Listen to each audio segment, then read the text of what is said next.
Quatrième partie de mon témoignage, la délivrance de ma famille. Comment le rachat et l'alliance ont agi puissamment pour délivrer mes frères et sœurs les uns après les autres. Bien-aimés, comme je le disais tantôt, ma famille était programmée pour être effacée. Pour opérer cette grande délivrance, le Seigneur a donné 10 jours de jeûne au frère Michael. Le premier jour a été consacré à la repentance, à demander pardon au Seigneur pour chacun de mes frères et sœurs. Une grande sœur était décédée il y a quelques années déjà.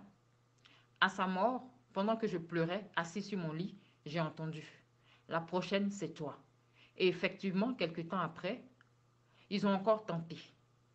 Un soir, assise tranquillement, la Bible à la main, j'ai commencé à me sentir mal. Tout d'un coup, je voyais des ombres noires et transparentes partout dans la pièce, sûrement des esprits démoniaques prêts à prendre mon âme. Quelques instants après, ce fut le trou noir. Quand je suis revenue à moi, mon deuxième fils était au-dessus de moi, tout paniqué, en train de me ranimer en me tapotant les joues. Le Seigneur l'a utilisé pour me ramener à la vie. En 2021, un petit frère est décédé aussi. Après ce frère, ils ont programmé un de mes neveux, le fils d'une de mes grandes sœurs. Quand le Seigneur a donné la révélation, j'ai pleuré. Le Seigneur m'a demandé de contacter ma sœur et de lui donner la révélation du rachat. Il fallait qu'elle fasse un rachat pour que le Seigneur puisse contrecarrer cette attaque. Ce que j'ai fait, mais évidemment, elle ne m'a pas cru. Mais le Seigneur, dans sa préscience, le savait, mais il a voulu que ça se passe comme ça pour une bonne raison. Dans sa grâce, sa miséricorde et sa bonté, le Seigneur a annulé la mort. Quelques jours plus tard, c'est elle-même qu'ils ont voulu prendre.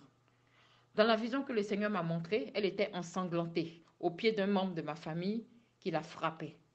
Elle avait le visage plein de sang. Et une fois de plus, le Seigneur a agi. Plusieurs semaines plus tard, ils ont programmé une autre de mes grandes sœurs. Elle devait mourir dans un accident au volant de sa voiture. La nuit où ils ont décidé d'appeler son âme, le frère Michael et moi, nous étions sur le pied de garde dans la prière. Cette fois, le Seigneur m'a demandé de faire son rachat et son alliance aussitôt. Il y a eu plusieurs tentatives avec cette grande sœur, mais le Seigneur a encore agi puissamment et a annulé sa mort. Mais elle a quand même senti l'attaque puisqu'elle s'est retrouvée hospitalisée quelques jours et elle est rentrée chez elle avec une minerve au cou. Gloire au Seigneur Jésus. Après cette sœur, ils ont programmé une petite sœur.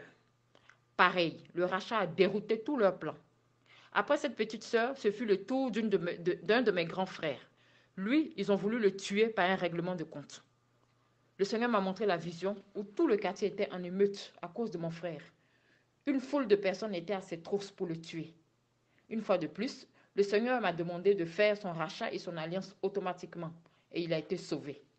De là, le Seigneur m'a demandé de faire un rachat général, un rachat pour sceller toute ma famille, un rachat pour barricader tout le monde, mes frères, mes sœurs, mes neveux et mes nièces, afin que personne ne puisse les atteindre et que plus personne ne soit livré.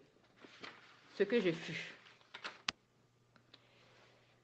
Pour que ma famille soit délivrée définitivement de ces liens familiaux de sorcellerie. Et le Seigneur a agi puissamment. Gloire au Seigneur Jésus. À un autre frère, l'enfantement a été volé. Le Seigneur a montré la vision au frère Michael. Il y avait comme des insectes qui picoraient dans ses parties intimes pour le rendre impuissant. J'ai fait son rachat et son alliance. Il pourra enfin avoir des enfants. Gloire au Seigneur Jésus. Dans la fratrie, un frère et une sœur étaient utilisés pour livrer les autres. Ces deux-là, le Seigneur a éteint leur pouvoir par le rachat. Ces deux-là sortaient de leur corps pratiquement toutes les nuits pour venir m'attaquer. Le Seigneur me les montrait en songe et en vision. C'était terrible. Quelquefois, ils utilisaient l'esprit de certains dans la fratrie à leur insu pour accomplir leur basse besogne. C'est pourquoi il faut toujours prier, parce que certains sont utilisés inconsciemment. Mais comment peut-on vouloir tuer, livrer à l'ennemi son propre sang? Il n'y a que le diable qui fait de telles choses en leur promettant la richesse, la gloire, le pouvoir, etc. Le diable est un escroc. Il ne fait rien pour rien. Le Seigneur Jésus, lui, il bénit sans rien demander en retour. Sa parole déclare que c'est la bénédiction de l'Éternel qui enrichit et il ne la fait suivre d'aucun chagrin. Alléluia. Sur les 16 enfants de la fratrie, 2 sont déjà décédés, ainsi que 2 nièces et un bébé. Et dans la famille, c'était la division, les querelles, les rancunes, la haine entre frères et sœurs. La sorcellerie qui agissait puissamment pour nous désunir, nous monter les uns contre les autres.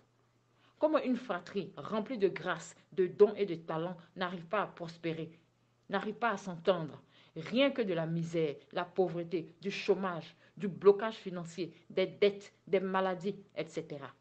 Mais je veux rendre toute la gloire au Seigneur Jésus pour avoir aimé cette famille. Avant de terminer mon témoignage, je veux m'adresser à mes frères et sœurs. J'ai la foi que vous allez écouter ce témoignage. Alors rendez gloire à Dieu. Bénissez le nom du Seigneur, car il vous a beaucoup aimé. Dieu vous aime. Le Seigneur Jésus vous aime. Soyez bénis et édifiés par ce témoignage. Et que la gloire revienne à l'Éternel des armées, celui qui délivre les captifs, celui qui combat pour nous, le Seigneur Jésus. Shalom, shalom, shalom. Psaume 24, versets 7 à 10. Porte, élevez-vous lento, élevez-vous portes éternelles, que le roi de gloire fasse son entrée. Qui est ce roi de gloire? L'Éternel fort et puissant, l'Éternel puissant dans les combats. Porte, élevez-vous lento, élevez les portes éternelles, que le roi de gloire fasse son entrée. Qui donc est ce roi de gloire? L'Éternel des armées, voilà le roi de gloire.